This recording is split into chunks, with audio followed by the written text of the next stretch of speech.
Sound check 125.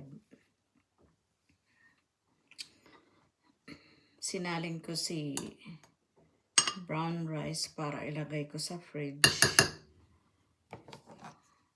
Kasi kagabi sinain ko. At saka yung yung nilagang baboy. Although mamaya kakain kami pero hindi ko alam baka mapanis to. Pero okay naman siya. Si rice na lang. At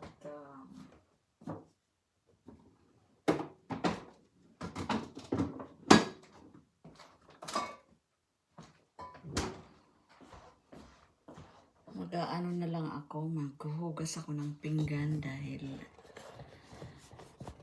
yung mga kailangan hugasan dahil pa mamaya aalis kami. Wala akong masyadong gagawin kasi ayan si Habi. Pag si Habi aalis. Urado yan. Urado. Parating nagmamadali. Pag sinabing go, go. Kaya, umpisahan ko na. Ito yung mga, kasi nagluto ako ng isang araw ng pansit. Hindi naubos lahat. Kasi, nawalan ako ng ganang kumain.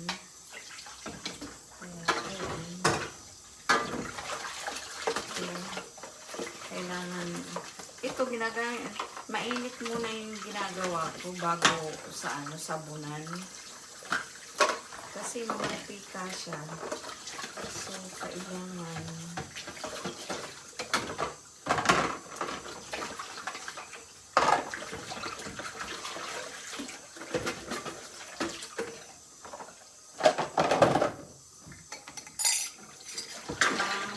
umalis kami, walang hugasan. Pero pagdating, may hugasan. Alam niyo kung bakit? Kasi yung kasamahan namin dito, tulad dito, ginamit niya to kagabi. Hindi man nangyayhugasan. Kaya naman, may late lang naman na bagay yan eh.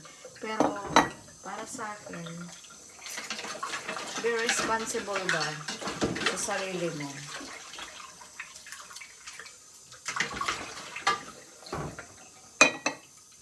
Yun lang ang gusto ko.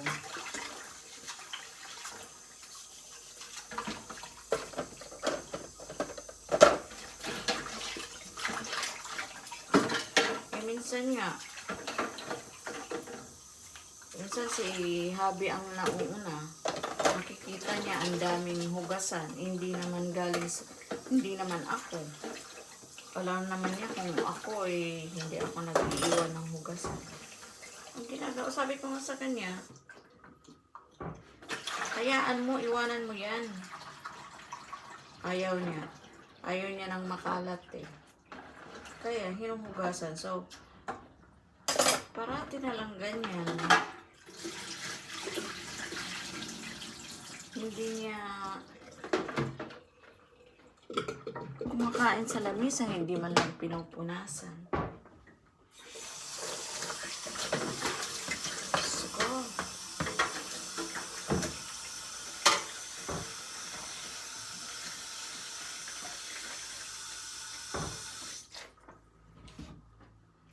Kaming mag-asawa, ayaw namin ng yung mga abala.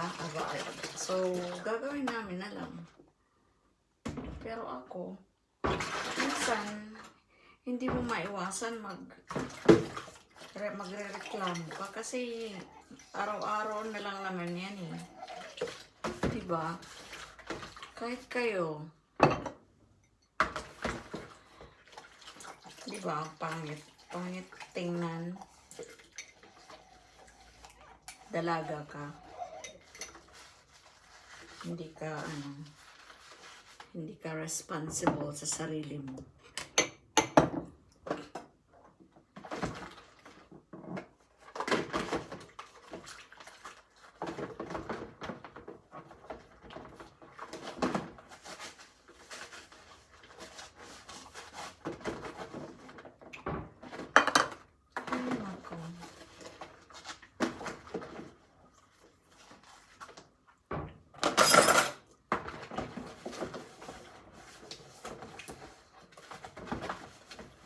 Lalo na pag sa Pinas ka, Diyos ko, tatalakan ka talaga pag hindi ka naghugas.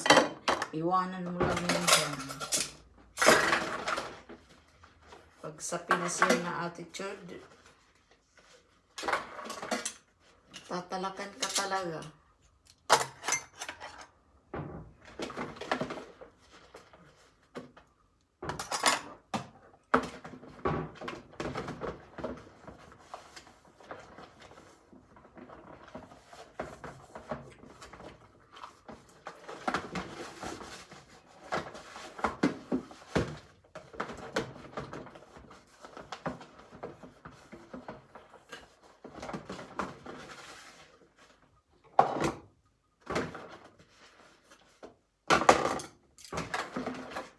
Walang magagawa.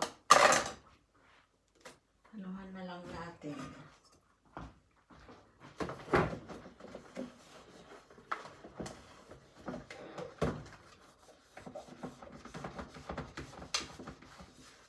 Ang kusina namin nasa Ang second tinutukoy floor. ko ay sa Pinas. Kaya, ang ginagawa, pag may time, nag-iipon na lang ng tubig. Pero mas grabe yung noong way back 2017, 18, 19. Kasi umuo pa kami. Nandun kami sa third floor. Doon sa third floor, minsan hindi umaakyat ang tubig. Alam mo, kawawa yung asawa ko. Kawawa si Habi. Nag-iigib yan ng tubig mula sa baba sa ground floor. Naakyat niya yan hanggang sa taas.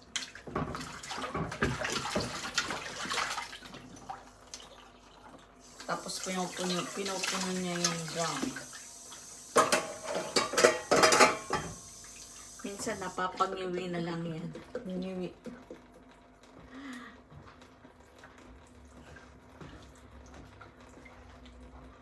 Kaya, hindi kami nagtagal doon. Pero 3 years din kami doon.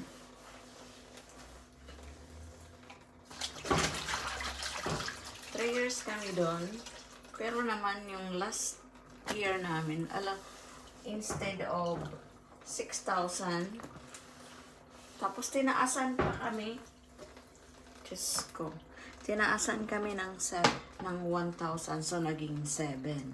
Pera pa yan sa tubig at saka sa ilaw.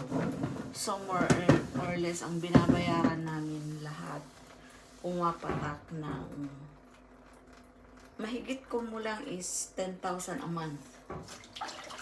Noon. Hindi naman kasi noon, sa sariling bahay ko, hindi pa kami makalipat doon kasi nandun pa yung anak ko, nag-aaral pa. Hindi naman pwede magkasama kami kasi maliit lang ang bahay ko. So, nag-decide kami na umupo ng bahay. Kaya, ayun. Pagka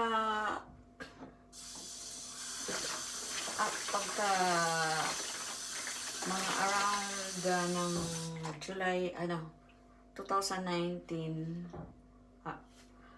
sa kalagitnaan, lumipat na kami sa bahay ko.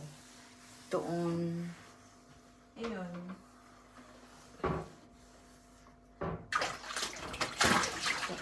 Parang medyo na. Yun nga lang, mahina ang tubig pagdating sa second floor.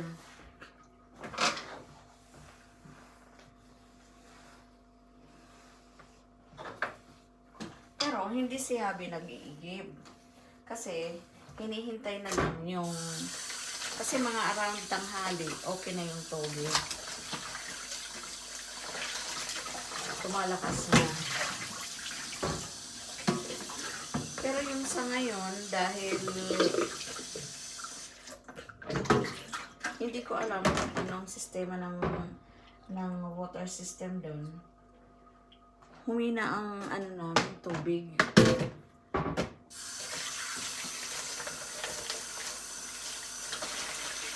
Lalo na ngayon,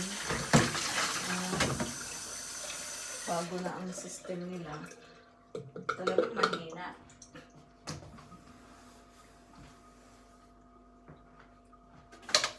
Mahina siya. Gagawa ako ng cassava cake ngayon.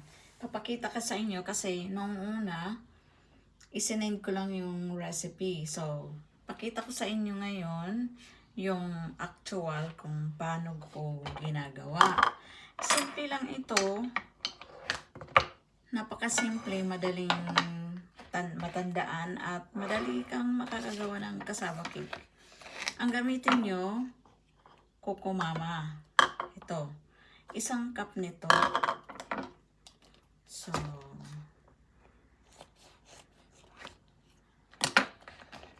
isang cup.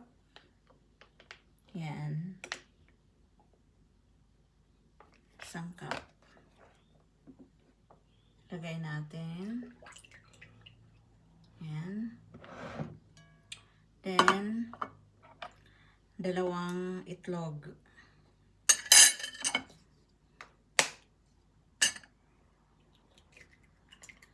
Itlog, 2.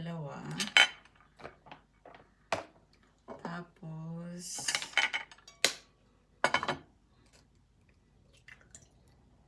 yan. Then, 1 kutsarita na asin.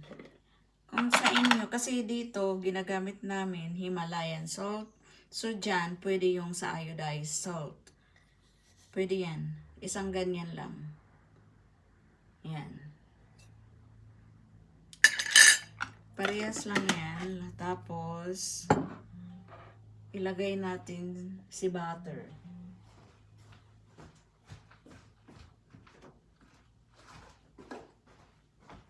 Si butter, kailangan deep ang pagkayod nyo. 1 kayod lang sa 1 kutsarita. Ganyan. Okay na yan. Yan. Sunod, kasi bago natin ihalo, isama muna natin si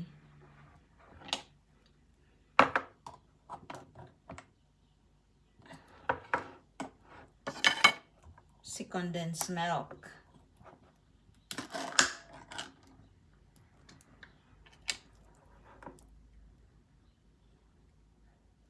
Isang condensed milk.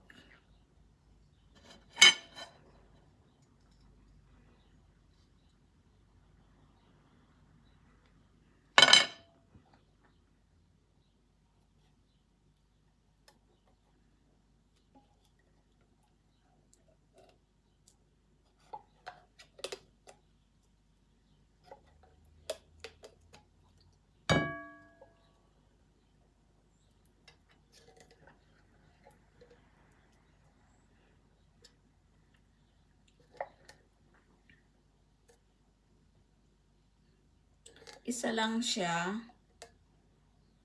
Pero kung gusto niyo mas matamis pa, pwedeng 1 kalahati. Pero ang ginagawa ko, isa lang. Isang can lang ng condensed milk. Condensed milk, 395 grams. Yun. And then, haluin na natin. Haluin muna natin. Yan.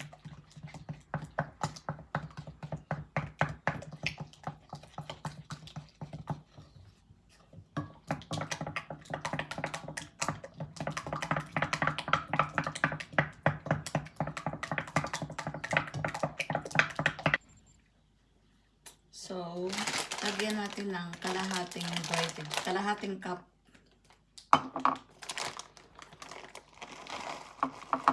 Pwede rin wala. Yung si grated cheese, kalahating cup lang. Yan, halo natin. Or kung meron kang yung buko, yan, haluan mo.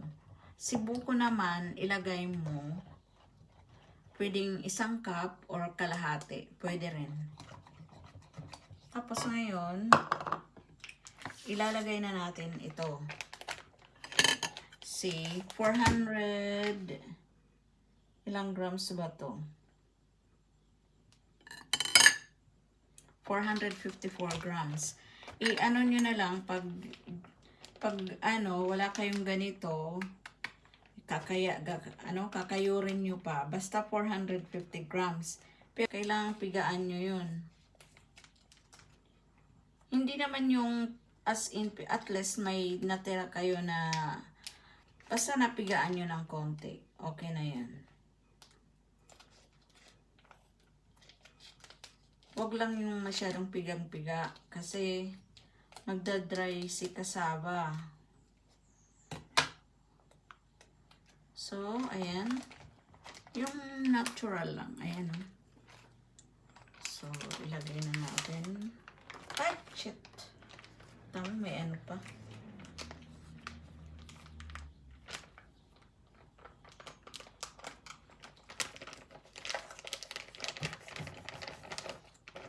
Kasi nasa freezer to eh. So, kailangan muna pag bumibili ako, frozen pa yan. Kaya, nilalagay ko sa fridge. Ang technique ng pagdi-defrost, kailangan 1 day before using.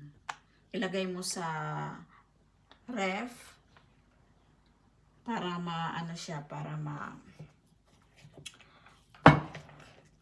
ma-defrost siya. So, kinabukasan, okay na yan. So, okay na to. Yan lang. Yan lang ang gawin natin. Wala nang iba. So, kailangan ma-dissolve natin. Kailangan mahalo ng maigi. Pag halong-halo na siya,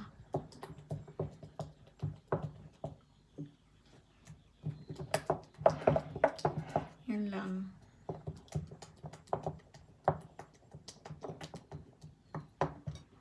Ngayon, lalagay natin sa pan. Pero, yung doon sa stove, kailangan ilagay mo sa 200.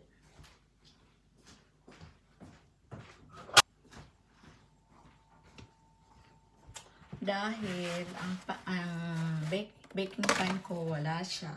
So, gagamit ako ng tinfoil pan.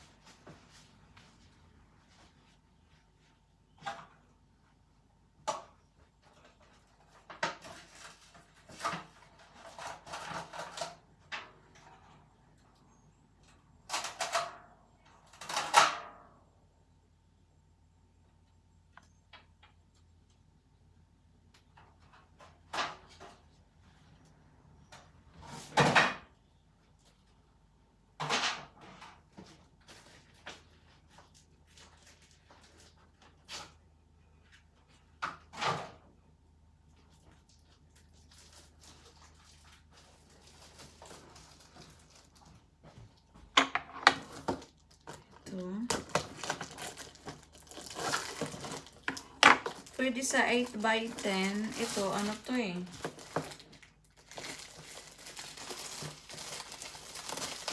Six by 10.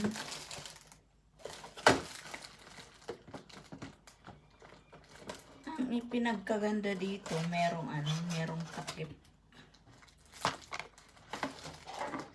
Tatlo. So, hindi ata kakasya yung tatlo. So, hindi kakasya sa dalawa. So, ito try ko muna try ko ha. Tapos, sa butter, lagyan mo yung surface ng baking pan. Yan. Yan o. Lagyan mo yan. Para hindi siya mag-sticky. Hanggang dito.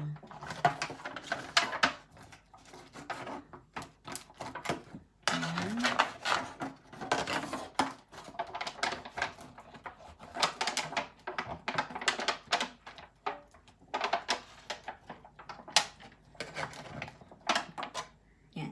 So, next, lalagyan natin ng condense yung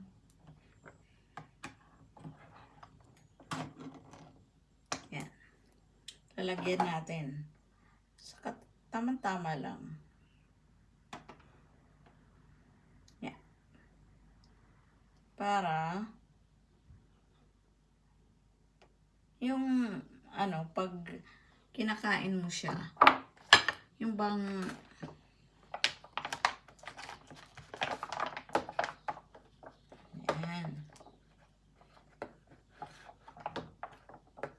yan condense yan. So, ilagay na natin. Yan. Ganyanin ko. Ay, kasya pala eh. Kasya pala isa. So, hindi na kailangan mag ng isa pa.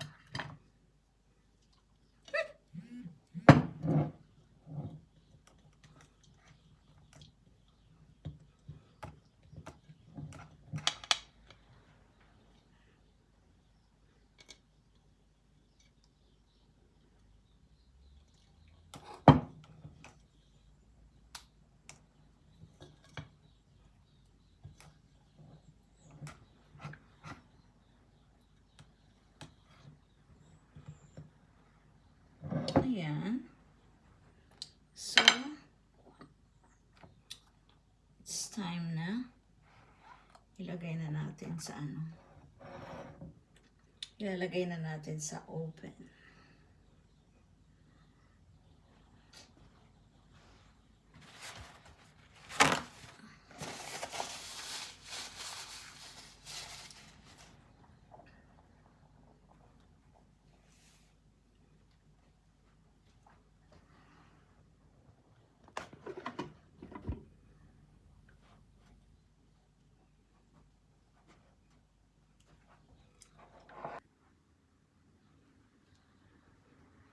So, ilalagay ko muna sa oven. Ayan. Takot naman ako, baka mahulog. So,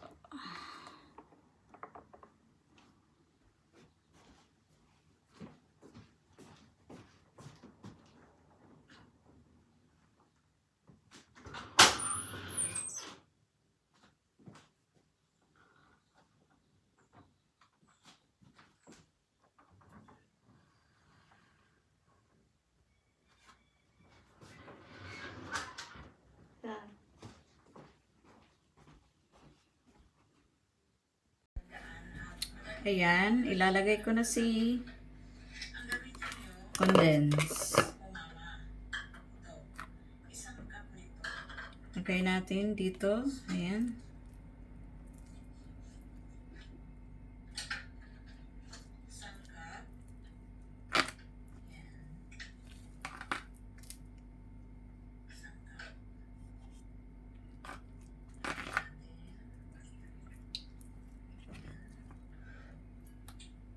Then, ilagay si cheese.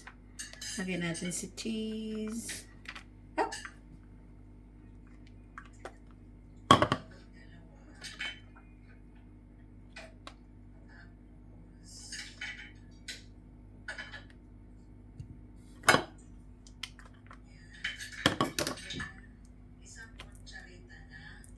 Okay. Ilagay natin ulit sa oven. Lagay natin ulit sa oven.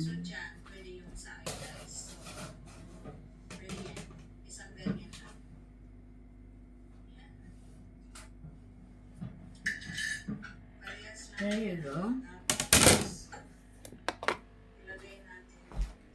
Yan, lagay natin.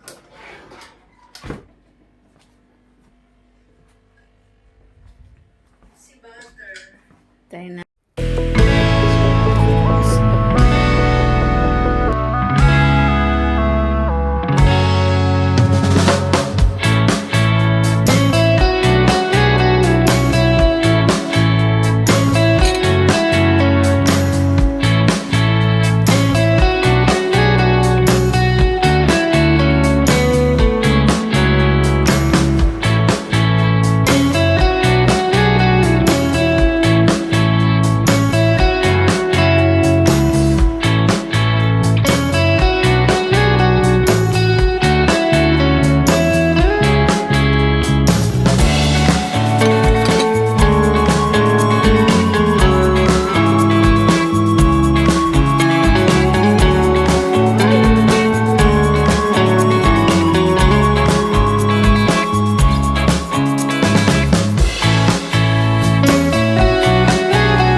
pwede na kaming umupo.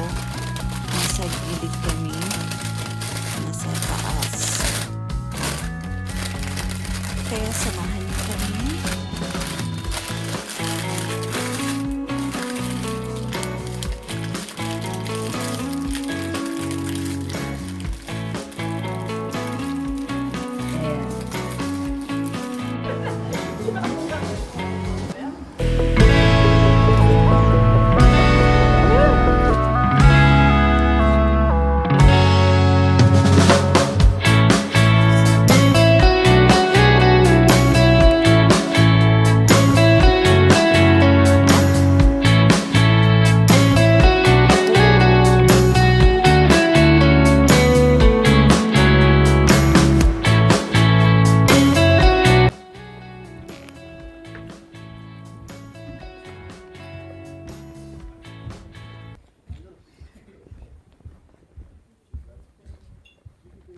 Oh, yeah. It's F, G. This one.